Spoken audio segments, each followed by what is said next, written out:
panelistas y exponentes de este bloque.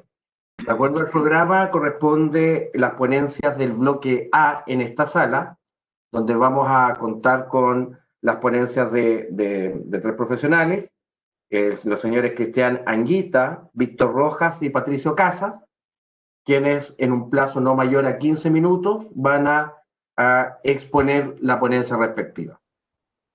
En primer lugar, va a exponer el señor Cristian Anguita Oyarzún, cuyo título es Influencia de la jurisprudencia del Tribunal de Justicia de la Unión Europea en el desarrollo de la norma general antielusión chilena. Cristian es abogado de la Universidad Católica, cuenta con diversos máster en el exterior y es candidato a doctor en International Tax Law en Maastricht University de los Países Bajos.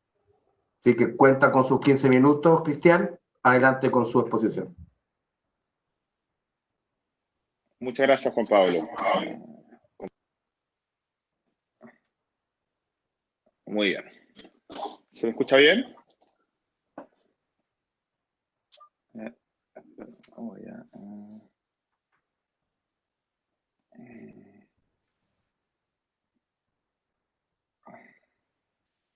Voy a compartir la pantalla.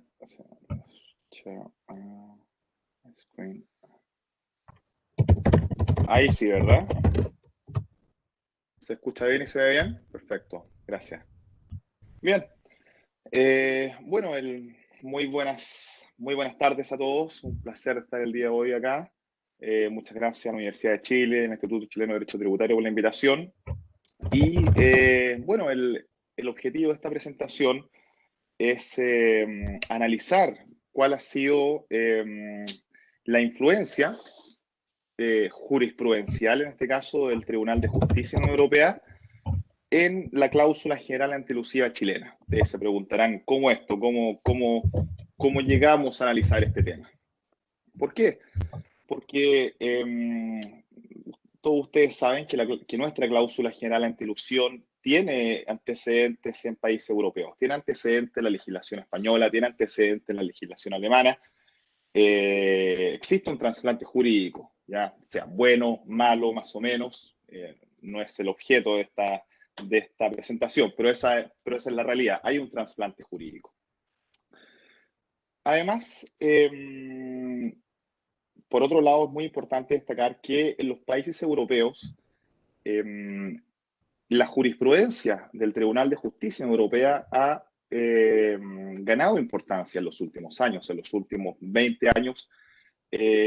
¿Por qué? Porque aquella jurisprudencia posteriormente ha sido incorporada en las legislaciones domésticas, así como también ha sido incorporada en las directivas europeas. ¿Y por qué creemos que hay una relación entre el Tribunal de Justicia de la Unión Europea y la legislación chilena?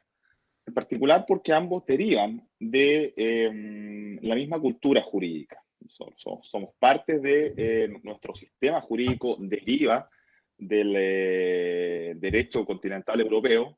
Evidentemente que el Tribunal de Justicia Europea también tiene como base, tiene como principio también el derecho continental europeo. De esta manera, vamos a comenzar con la teoría del abuso en el derecho tributario moderno. ¿Por qué? Porque tal como desarrollo posteriormente en el artículo que escribí con ocasión de las jornadas, la elusión tributaria, el abuso de las formas jurídicas ya no es una novedad, ya no se discute a nivel internacional su legitimidad o su constitucionalidad, sino que como ustedes lo pueden ver en la presentación, la totalidad de los instrumentos internacionales reconocen la existencia ya sea de una cláusula general antielusión, ya sea de una cláusula antiabuso, tanto en el derecho doméstico como en el derecho internacional. Así podemos mencionar el modelo código tributario del CIAT, la directiva de la Unión Europea del año 2016 que ordenó a todas las legislaciones domésticas en Europa incorporar una cláusula general antielusión al año 2019 y finalmente también la Convención Multilateral que incorpora una cláusula general antiabuso y que fue ratificada recientemente por el Congreso Nacional. Estamos a la espera de que ese instrumento sea depositado en la sede de la ONU en París. Luego también, en el plano doméstico, la elusión tributaria, el abuso de las formas, tiene diferentes conceptos, diferentes nombres. Ya, por ejemplo, doctrina de sustancias sobre la forma en Estados Unidos, que comienza en los años 30 y que se codifica en el año 2010. Abuso de la forma jurídica en Alemania, conflicto en España, entre otros. También se nombran algunos conceptos anglosajones. Pero ¿qué ocurre con esto? Es que todas estas teorías, doctrinas y normas tienen en común hacer prevalecer la realidad por sobre las apariencias, por sobre el engaño y el abuso. El lenguaje puede variar de acuerdo a las diferentes culturas legales, pero los conceptos subyacentes son los mismos. De esta manera, reconociendo esta realidad, vamos a mencionar de forma bastante rápida cuáles son los principios del abuso del derecho tributario en Chile para finalizar con la influencia europea. El abuso de la forma jurídica, la simulación, el principio de la sustancia sobre la forma, business for process, y la protección de los derechos de los contribuyentes, la NGA, acerca de estos principios generales que contempla nuestra cláusula general anti-elusión. Como ustedes bien saben, el abuso de las formas jurídicas se encuentra incorporado en el artículo 4 ter del Código Tributario, concepto que, como ustedes saben, se relaciona bastante con el concepto de economía o planificación tributaria. Los flecos rectores son similares o casi iguales, y la gran diferencia es que cuando hablamos de abuso de las formas jurídicas, no existen efectos jurídicos o económicos relevantes diferentes de aprovecharse de los beneficios tributarios. La jurisprudencia también de los últimos 10 años de nuestros tribunales ha reconocido este abuso de las formas jurídicas. Ahí se menciona y se cita la jurisprudencia de la Corte Suprema a propósito del caso de los hermanos Muñoz del año 2015, y que posteriormente fue reiterada en casos similares. Y también ha sido recogida por los tribunales inferiores. Por ejemplo, señala que resulta que la elusión tributaria, sin consistir necesariamente en un ilícito, evita el impuesto por la vía usual del desarrollo de la actividad, le habría correspondido objetivo para que se utilicen formas jurídicas inusuales o anómalas. Luego también el principio de la sustancia sobre la forma, o también llamado principio de calificación en la legislación española, que esa norma que se encuentra en el inciso primero, el artículo 4 bis, es una copia fiel de la legislación española que recoge ese principio de calificación. Entre nosotros, y les pido que recuerden la jurisprudencia Flota-Walpen, porque vamos a volver cuando analicemos la jurisprudencia europea. Flota-Walpen, si ustedes recuerdan, Flota-Walpen es un caso de impuesto indirecto, en particular pues del IVA, donde un contribuyente buscaba recuperar el IVA. Sin embargo, ese contribuyente se dedicaba al transporte de pasajeros y mediante esquemas de acuerdo al Tribunal Tributario y Aduanero de Concepción, en cuanto a esquemas artificiales, señaló que se trataba de un contribuyente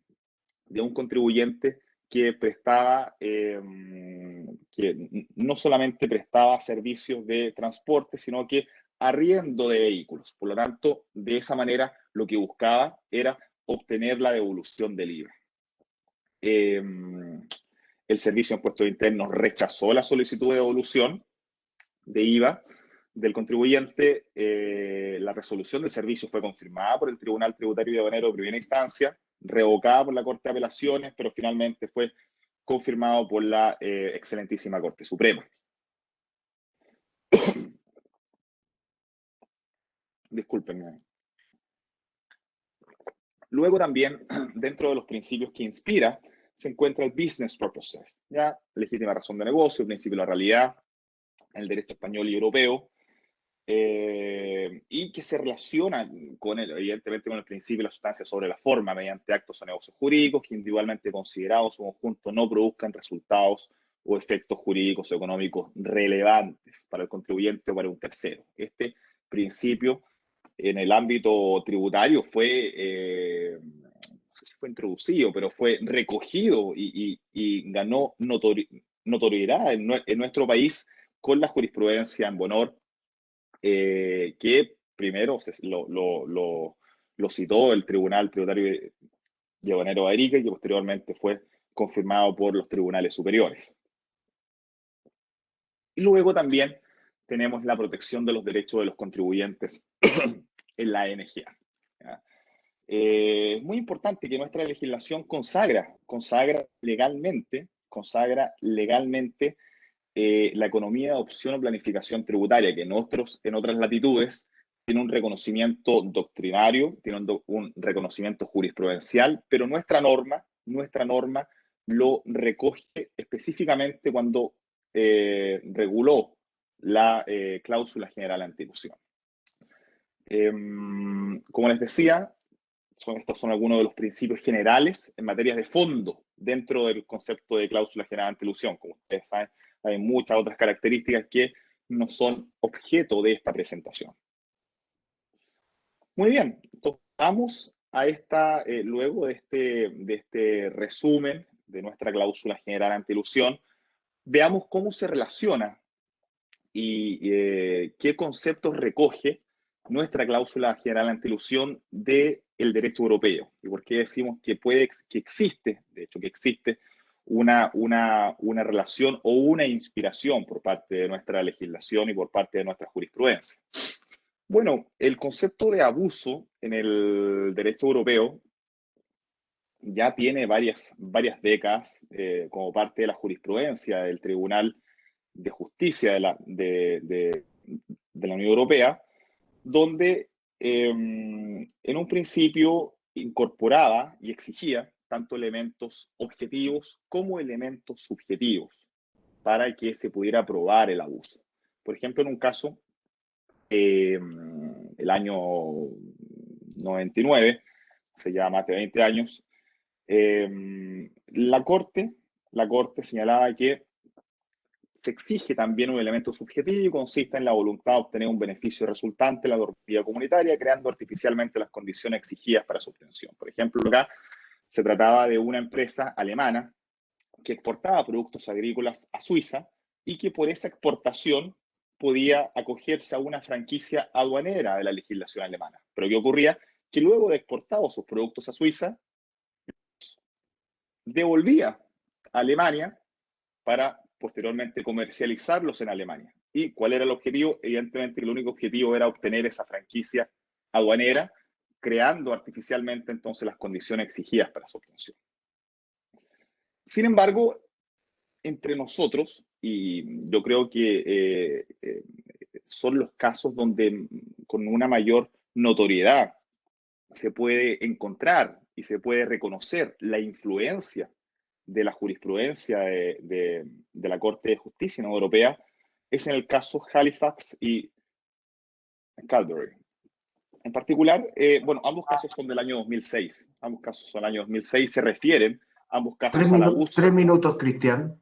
Muchas gracias, Juan Pablo. Y se refieren principalmente al abuso del derecho tributario. Al abuso del derecho tributario, en esta presentación nos vamos a referir específicamente a Halifax y Calderwood, lo pueden revisar posteriormente en el artículo. Halifax es muy parecido al caso de Flota-Walpen, donde un contribuyente crea las condiciones artificiales con el objetivo de posteriormente solicitar la devolución del IVA. Ojo que este es un caso del año 2006, es decir, con anterioridad al caso Flota-Walpen. ¿Y cuáles son los principios que establecieron en este caso Halifax? Existió una práctica abusiva. Se deben cumplir una serie de requisitos para que pueda considerarse existe abuso de derecho. La doctrina del abuso del derecho también es aplicable en caso de impuestos indirectos, lo que ocurrió también en el caso Flota-Walpen. Sin embargo, las situaciones realizadas de buena fe por parte de los contribuyentes deben respetarse, ¿ya? Y aquí tenemos, por ejemplo, cuando hablamos de la buena fe, es un concepto que se recoge posteriormente por la legislación chilena. La jurisprudencia, ¿cuáles son las similitudes? Dijimos que hay una similitud con el caso Flota-Walpen y también que se trata de impuestos indirectos. Luego también hay unas similitudes con la legislación nacional.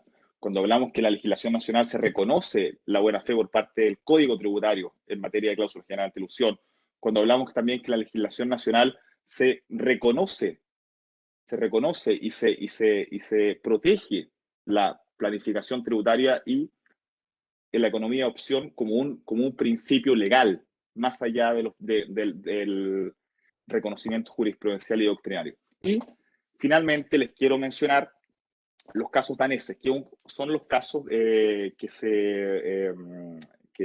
son unos casos donde del mes de febrero del año 2019, donde empresas que había relación entre empresas danesas y que derivaban beneficios en materia de retenciones de la fuente a empresas que se encontraban que tenían residencia tanto en Luxemburgo como en Chipre, donde esos pagos se encontraban exentos en virtud de las directivas europeas. Sin embargo, ¿qué ocurrió? Que los beneficiarios efectivos de esas rentas no estaban ni en Luxemburgo ni en Chipre, sino que se encontraban en terceros países.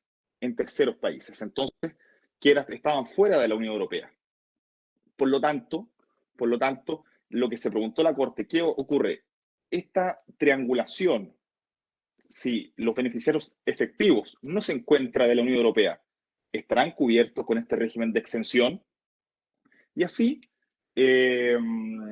a pesar de que no existía norma danesa en particular, el Tribunal de Justicia de la Unión Europea señaló que puede considerarse que constituye un escenario artificial, un grupo de sociedades que no ha sido creado por razones que obedezcan a la realidad económica y que, dotado de una estructura puramente formal, persigue como principal objetivo o como uno de sus principales objetivos la obtención de una ventaja fiscal que es contraria al objeto de los fines del derecho fiscal aplicable. Lo importante de esta sentencia es que incluso en ausencia de norma doméstica y en ausencia, en este caso también, de norma comunitaria, la Corte estableció el abuso del derecho tributario como principio del derecho europeo. Finalmente, queríamos concluir con esta presentación señalando que existen, tal como pudimos ver y como ustedes pueden revisar en el posterior artículo, existe una relación, intencionada o no, entre los pronunciamientos del Tribunal de Justicia de la Unión Europea con el desarrollo, tanto jurisprudencial como el desarrollo legislativo de nuestra norma general antielusiva. Muchas gracias. Perfecto. Muchas gracias, Cristian, por la excelente exposición. Ahora nos corresponde escuchar la ponencia de Víctor Rojas Fuentes, cuyo título es Nuevos mecanismos de resolución de conflictos tributarios introducidos por la ley número 21.210. Alcances e interpretaciones. Víctor es abogado, magíster en Dirección y Gestión Tributaria. Adelante sus 15 minutos, Víctor. Muchas gracias, Juan Pablo. Primero que todo, muy buenas tardes. Muchas gracias por la posibilidad de poder presentar este trabajo generado a propósito de la publicación de la Ley 21.210 sobre reforma tributaria. La idea de esta presentación es poder abordar algunos mecanismos de solución de controversias tributarias, sus aspectos legales probablemente tales, la interpretación administrativa existente a la fecha y posibles interpretaciones de aspectos sobre los cuales quedan dudas respecto a su sentido y alcance. En primer término, como para iniciar derechamente con un contexto, la justicia tributaria a lo largo del tiempo ha sufrido un montón de modificaciones. Un hito relevante en nuestra justicia tributaria era que el Servicio de Impuestos Internos, hasta hace poco tiempo, o sea, hasta 10 años, hasta por lo menos 10 años, actuaba como juez y parte en la resolución de las controversias impositivas, aspecto que fue siempre cuestionado, en algunos periodos con mayor intensidad que otros. Eh, y esta estructura de jurisdicción tributaria, digamos, fue objeto de una potente declaración de parte del Tribunal Constitucional, el cual se declaró inconstitucional el antiguo artículo 116 del Código, mediante el cual el Tribunal Tributario de la época delegaba facultades jurisdiccionales a los distintos funcionarios a la hora de resolver las contiendas.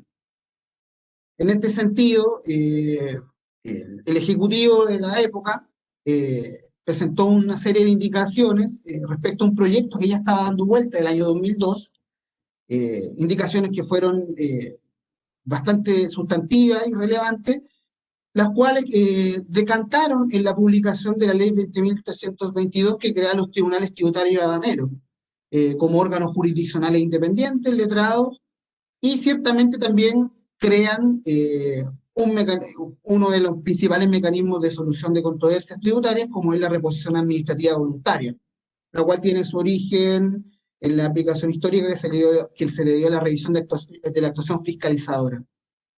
En ese sentido, el paradigma de la justicia tributaria cambia de forma importante. Pasamos a tener pasamos de tener tribunales en los cuales se cuestionaba su independencia, cuando el Servicio de Impuestos Internos ejercía sus facultades como ente fiscalizador y como órgano jurisdiccional, a tener tribunales independientes.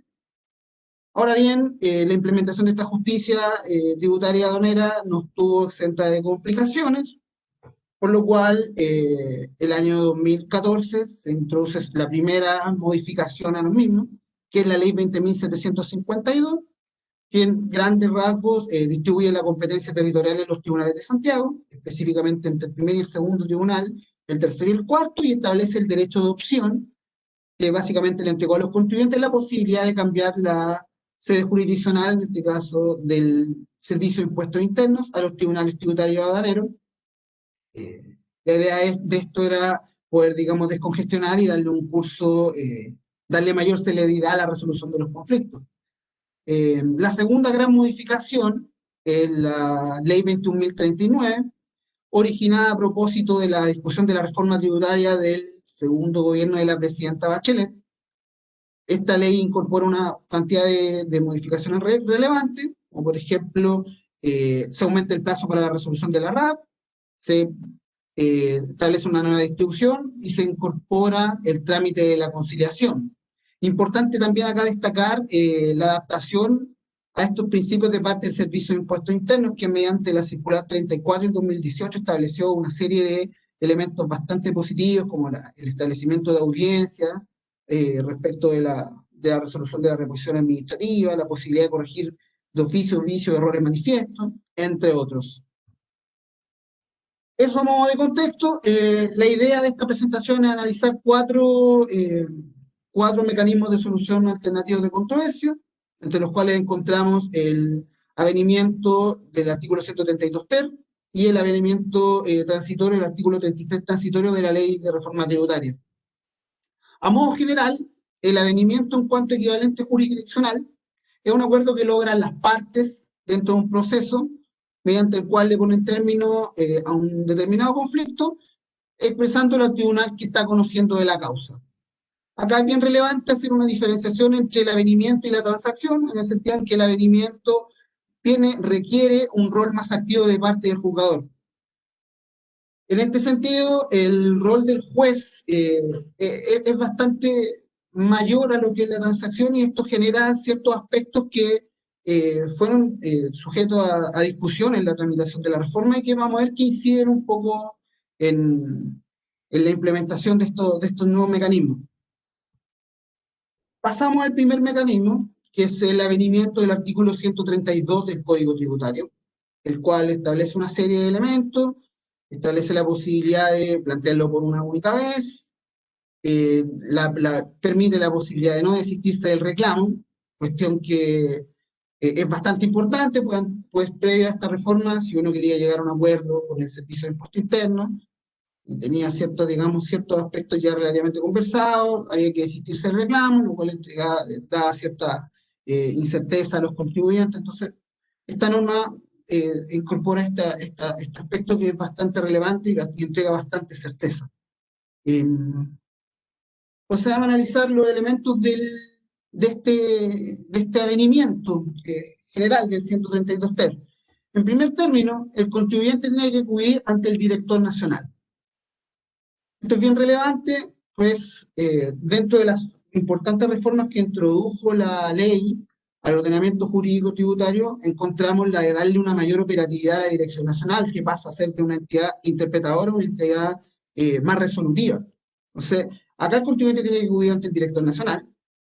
Se requiere que la litis se encuentre trabada.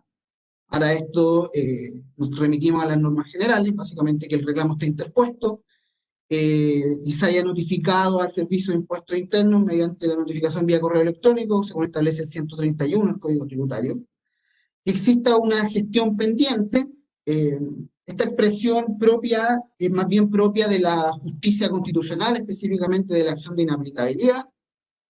Y existen algunos pronunciamientos de parte del tribunal que nos podrían permitir delimitar cuál sería el correcto sentido y alcance de esta expresión, entendiendo que esta no está definida en la ley tributaria.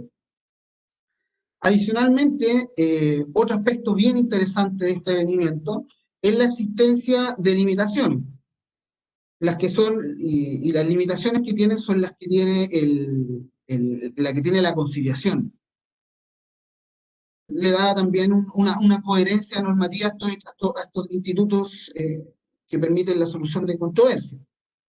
Por ejemplo, no procedería, por ejemplo, un avenimiento respecto a procesos iniciados por la norma general antilusiva y su respectivo procedimiento, o vicios de fondo que puedan ser susceptibles de una declaración de nulidad, por ejemplo. Adicionalmente, este avenimiento, como el señalado de parte del contribuyente, es solo por una vez, no implica desistimiento. El director nacional debe resolver esta petición, la cual la puede aceptar en forma total o parcial, o derechamente la puede denegar. Al respecto surge la inquietud, ¿qué pasa si el pronunciamiento respecto a este mecanismo es en términos generales? Haciendo un símil como sería, por ejemplo, con las resoluciones centralizadas. ¿Qué pasa si no analiza los elementos de hecho y derecho? Ahí es donde surgen dudas, y a mi juicio, un posible medio de impugnación podría ser una vulneración de derecho ante el Tribunal Tributario. Estos son aspectos que están todavía previos a implementarse, y es bueno más o menos tener nociones respecto a lo que puede ocurrir con esto. Al respecto, también el director nacional tiene un plazo de 40 días hábiles, en las cuales opera el silencio negativo, conforme al artículo 65 de la Ley de Base de Procedimiento. Si esta propuesta es aprobada, de forma total o parcial, se tiene que levantar un acta firmada por las partes, y esta acta tiene que ser autorizada por el tribunal competente. Al respecto, dentro de la tramitación de la reforma tributaria, la Corte Suprema levantó una importante observación respecto a cuál va a ser el rol del tribunal en esta materia. ¿Se debe limitar a aceptar el acuerdo de las partes o a tener necesariamente un rol más activo? A mi entender, y considerando la aplicación supletoria y considerando especialmente las limitaciones que tiene respecto a la conciliación, acá el rol del juez competente tiene que ser un poco más activo y debe básicamente vigilar la legalidad de los actos.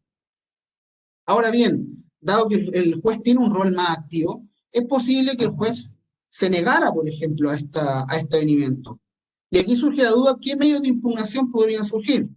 Al respecto, vislumbramos dos posibilidades. Una, que sería el recurso de reposición, conforme al artículo 133 del Código Tributario, que es el recurso general, o bien interpretar esta resolución, entender que esta resolución tiene la característica, la calidad de una sentencia interlocutoria, pudiendo ser objeto de un recurso de apelación también. Estos son aspectos que están todavía pendientes de implementación, pero como les digo, es bueno también ir levantando posibles soluciones al respecto. Finalmente, tiene que haber publicidad respecto a los juicios que se haya puesto término por avenimiento. El servicio tiene la obligación de publicar los criterios, y surge la duda también si es que este instituto es procedente en segunda instancia y Corte Suprema. La ley no dice nada al respecto, a diferencia de lo que es el 33 transitorio. Entonces uno podría preguntarse, ¿es procedente o no? Y aquí también existen dos posibilidades. Una, interpretar que es solamente aplicable en primera instancia ante el Tribunal Tributario, entendiendo que la conciliación que aplica en forma en cuanto a los límites, se interpretó que la conciliación solamente podía ser llevada a cabo en primera instancia. Ahora bien, una posible segunda interpretación es que la ley habla del juez competente. Entonces, si uno revisa las normas generales, un juez competente podría ser perfectamente la Corte de Apelación o la Corte Suprema, entendiendo que estos tribunales tienen competencia en la materia. Entonces, esto es otro aspecto que también va a ser bastante discutido en términos prácticos. Esto en cuanto al avenimiento del 132 ter. Pasemos al avenimiento del artículo 33 transitorio. Este avenimiento es bastante especial, es provisional y tiene un objetivo bien claro, y que es lo que plasmó el legislador en la tramitación de la reforma tributaria, que es básicamente descongestionar a los tribunales tributarios aduaneros que tienen una mayor carga, en esto podemos encontrar los de la región metropolitana, y darle solución a juicios de larga data. En este sentido, la ley establece como supuestos de procedencia que el contribuyente reconozca voluntariamente la deuda, sus reajustes y los actos reclamados en cuanto a sus condiciones, a cambio de que se le condonen los respectivos intereses y multas asociados, y que también el contribuyente renuncie a la posibilidad de su revisión en sede judicial. Este mecanismo tiene un poquito más de desarrollo y existe regulación administrativa, la cual se puede encontrar en la circular 44 del 2020 y en la resolución 83 del 2020, que establece los aspectos más operativos de este instituto. Como exigencias legales, podemos encontrar que existe una gestión judicial pendiente, sea ante el Tribunal Tributario, la Corte de Apelación o la Corte Suprema, que el contribuyente presente una petición ante el director regional de grandes contribuyentes, subdirector de fiscalización, de término de gestión judicial y condonación de intereses, que esta petición tiene que ser efectuada dentro de los 24 meses contados desde la entrada en vigencia de la ley, y esto debe tener un reconocimiento voluntario de la deuda. Adicionalmente, 3 minutos.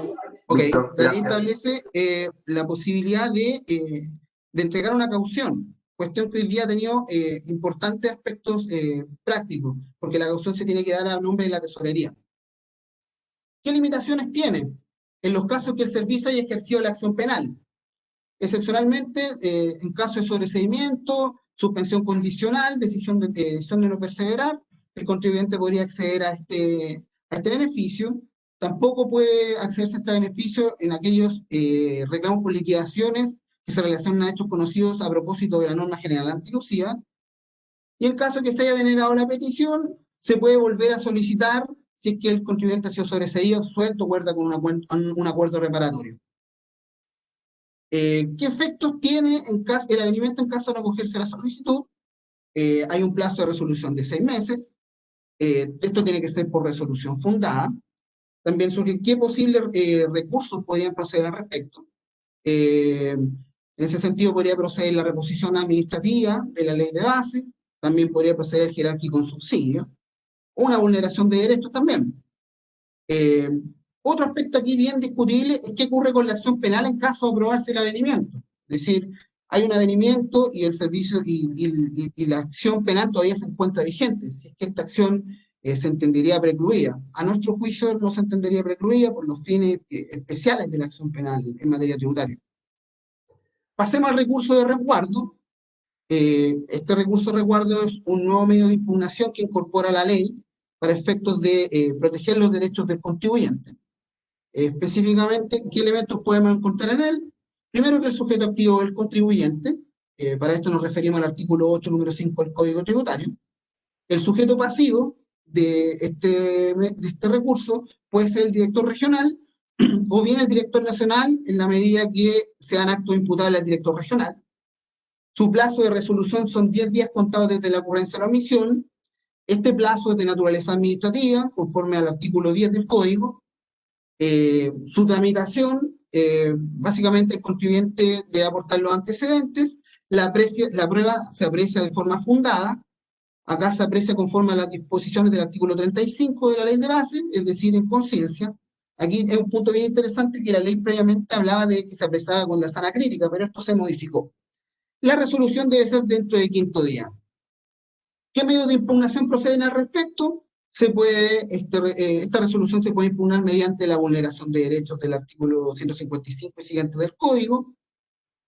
También indica el servicio de la interpretación administrativa que podría ser objeto de un recurso de reposición de la ley de base. Y aquí también surge la duda si procedería el recurso jerárquico.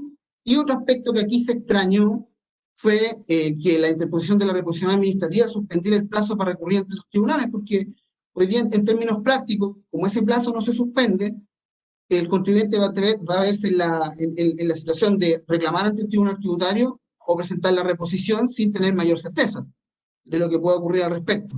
Entonces, lo más probable es que aquí directamente los contribuyentes recurran directamente ante el juez tributario. Finalmente, en cuanto al recurso jerárquico que procede respecto a la resolución que resuelva la reposición administrativa, este recurso tiene como objetivo que, de acuerdo a la interpretación que lamentablemente aún no es oficial, sino que estuvo en consulta pública, que básicamente que el director unificara los criterios de derecho impartidos en las actuaciones respecto de las que procede. Este recurso tiene una aplicación supletoria de la ley de base, específicamente del artículo 59. El sujeto activo en este recurso es el contribuyente afectado con los actos administrativos terminales susceptibles de ser reclamados ante el tribunal o de reposición administrativa.